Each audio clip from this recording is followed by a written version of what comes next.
Olá, pessoal. Hoje nós vamos entrar nos transtornos de ansiedade.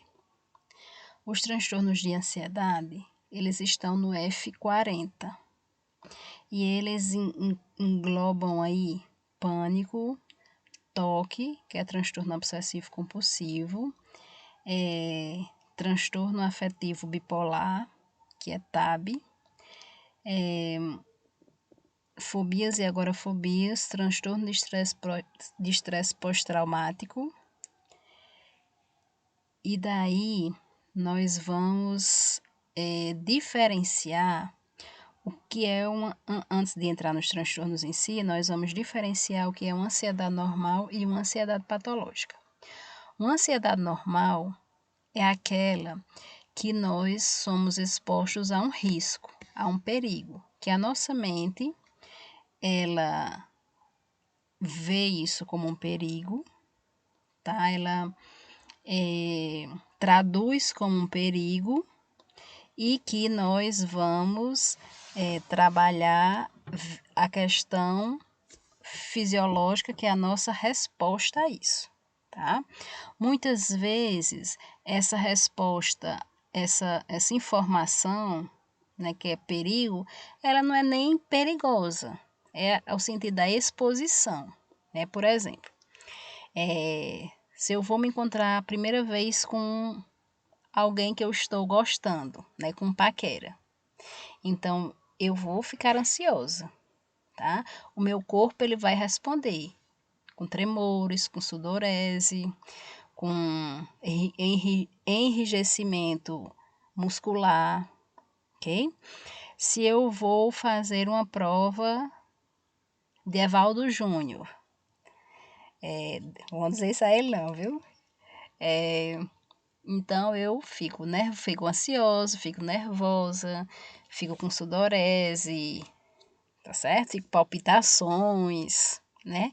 Daí quando eu olho a prova está fácil demais e daí essa resposta fisiológica, né, some, certo? Porque eu já fui exposto, meu psicológico já foi exposto àquilo que me traz ansiedade. Tá? Isso é a ansiedade normal que todos nós sentimos quando somos expostos a algo que nos traz aí essa insegurança, tá? Já a ansiedade patológica é aquela onde a pessoa não sente um alívio quando exposto, ou psicologicamente, né, ele nem é exposto, só que o seu psicológico vai entender que isso é um risco. E daí é aquela pessoa que está sempre tensa, tá?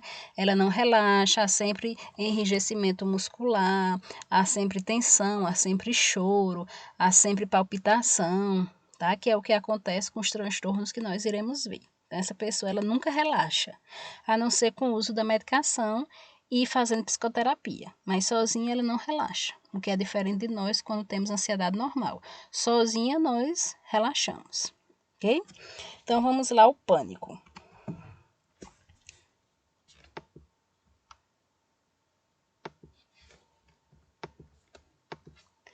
Pânico é um tipo de transtorno de ansiedade no qual ocorrem crises inesperadas de desespero e medo intenso de que algo ruim aconteça, mesmo que não haja motivo algum para isso ou sinais de perigo iminente, tá?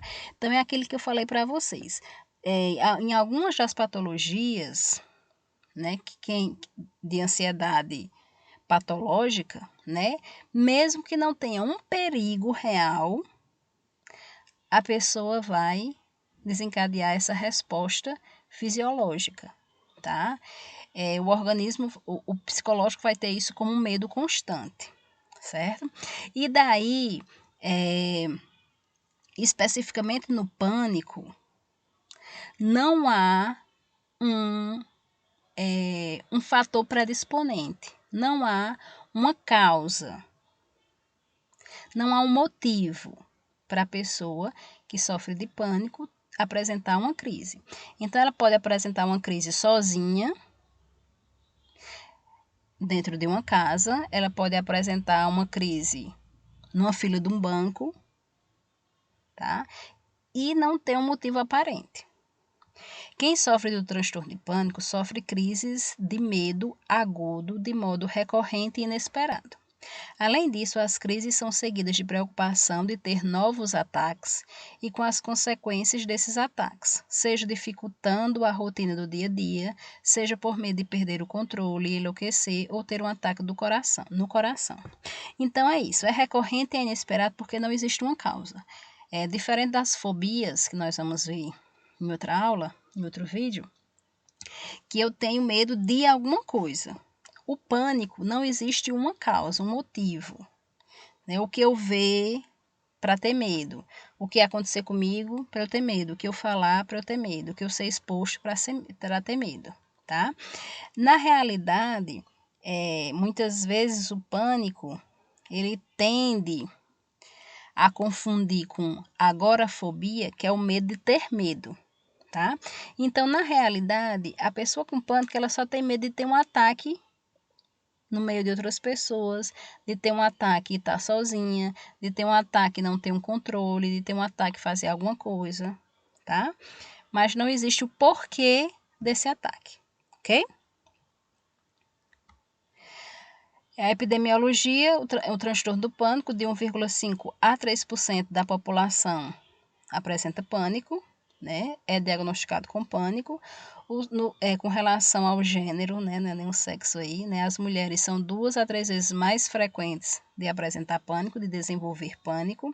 O fator social identificado, história recente de divórcio ou separação, tá? Mas essa questão aí, né? Isso aqui, nesse estudo, né? Dentre as estudadas, os fatores que ocasionaram esse medo intenso, né, esse ataque, foram essas, né, de divórcio e separação.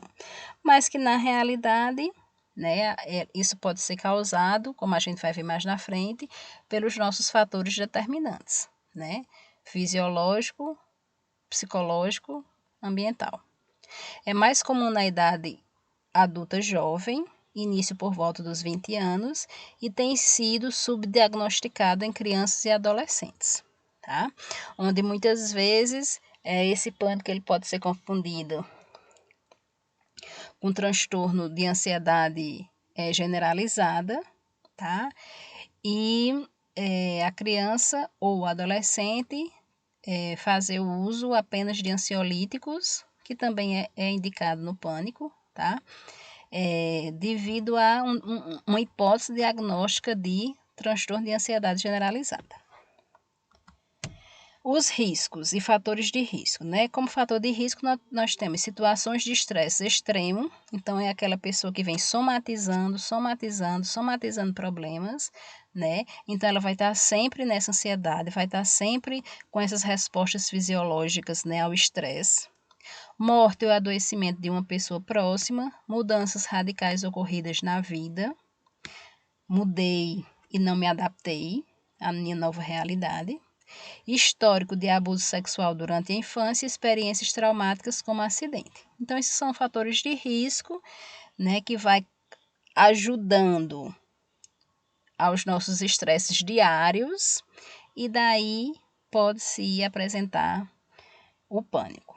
As causas são desconhecidas, embora a ciência acredite que alguns conjuntos de fatores podem desencadear o transtorno, como o genético, mudanças na forma como o cérebro funciona e como reage a determinadas situações, que aí, nesse caso, seria a ansiedade patológica, tá? Eu não relaxo, eu estou sempre tensa, né? Eu estou sempre me preocupando, me culpando, tá? O meu psicológico, ele está sempre me dizendo que eu vou ter um ataque, que eu tenho um medo, que eu não sei o porquê eu tenho medo, tá?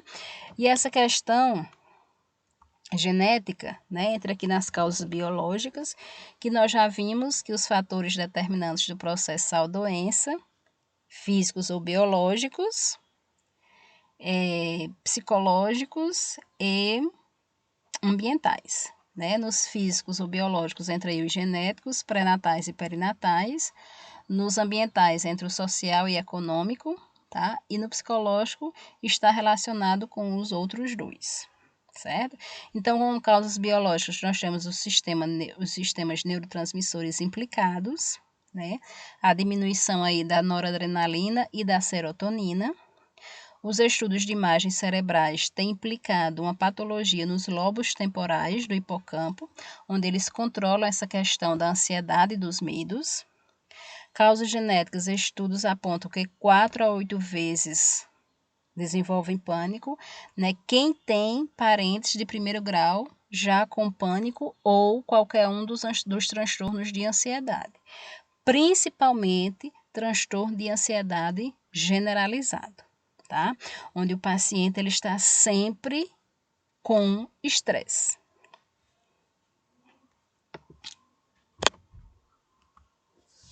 E as causas psicossociais, né, elas são estudadas através da teoria cognitivo-comportamental, onde a ansiedade é uma resposta aprendida pela modelagem do comportamento,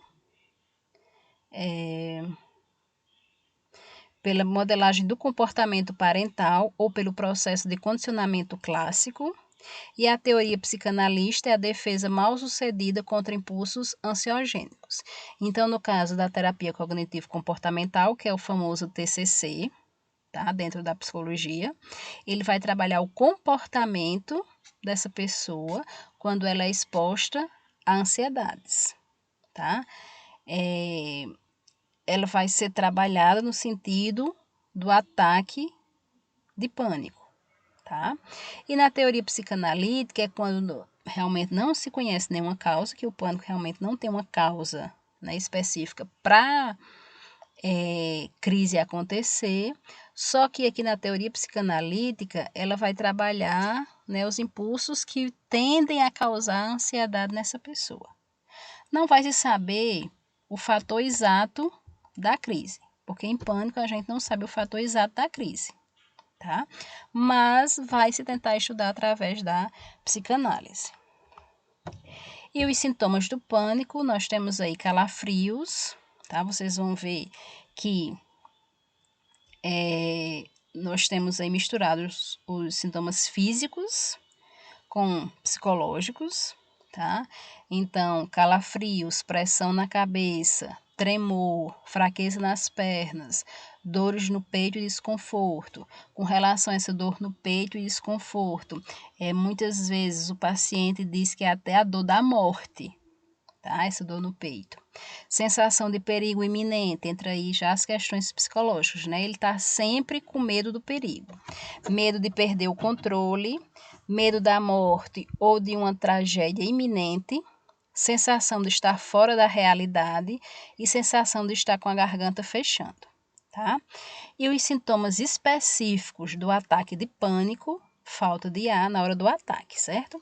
Ele vai sentir falta de ar, suor frio, formigamento, zumbido no ouvido, tontura e fraqueza, palpitações e dor no peito, que é onde eles relatam a questão da dor da morte realmente, né? Dor iminente, dor no estômago e vontade de ir ao banheiro, tá? Muitas vezes, durante esses sintomas de pânico, o paciente tem uma vertigem e o desmaio, fica inconsciente, tá? E quando eles retornam, não lembram o que aconteceu, isso em alguns pacientes, tá? Eles não lembram o que aconteceu com esse ataque de pânico, tá certo?